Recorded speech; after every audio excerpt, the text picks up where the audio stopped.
Magandang araw po. Ako po si Anne Valentin, 11 years old at nagmula sa bayan ng Nara. Ana Valentin, Ubal, kung tawagin po. Nagkakilala kami noong kami ay nasa grade 5 pa lang.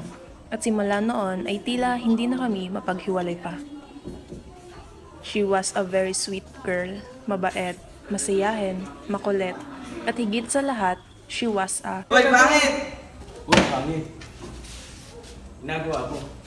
Uy, pangit. Pangit, pangit. Kapangit-pangit mo naman, dito ka ba? Ang pangit-pangit mo, papasok ka ba dito sa school, oy? Di ka belong dito, uy ka na. Ito kaya yung Chico. Let's go to the guidance office. Eh? Pangit-pangit, ha? Sip-sip ko lang naman kay Siri kaya kakayos.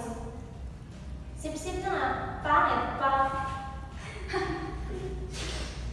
Guys, tara na. Baka may makakita teacher dito sa atin. Oo, sa location. Bal! Sumasobra na talaga yung mga yun.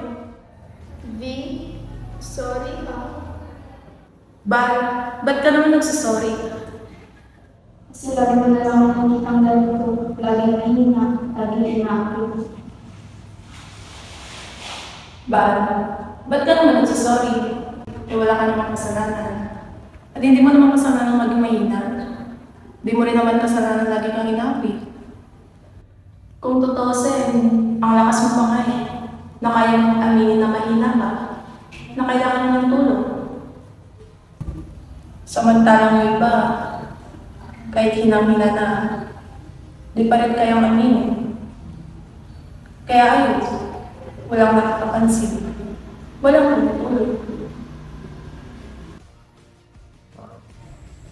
Masyado akong nalunod sa sakit at pagkalugmok na aking nararamdaman para mapansin kung sino ang tinutukoy sa mga salitang iyon, para marinig ang boses na nagmamakaawa para pansinin ko.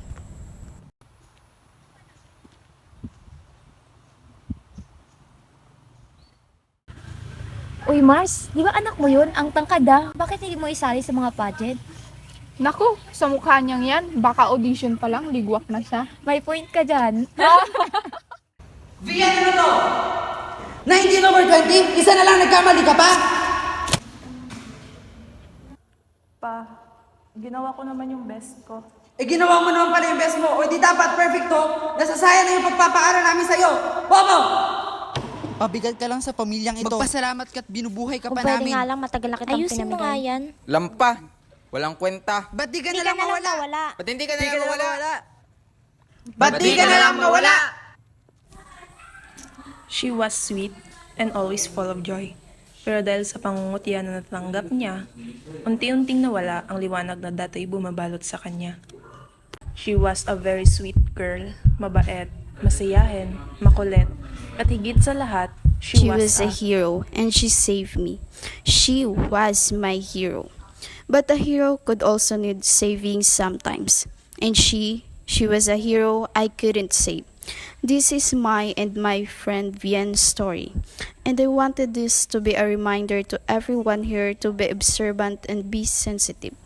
Baka hindi lang natin napapansin na may boses na bumubulong para humingi ng tulong. Bumubulong kasi hindi nila magawang sumigaw dahil sa takot at pangamba. Huwag nating hintayin pa na ang tanging boses na ating maririnig ay boses na nagsasabi ng pahimakas.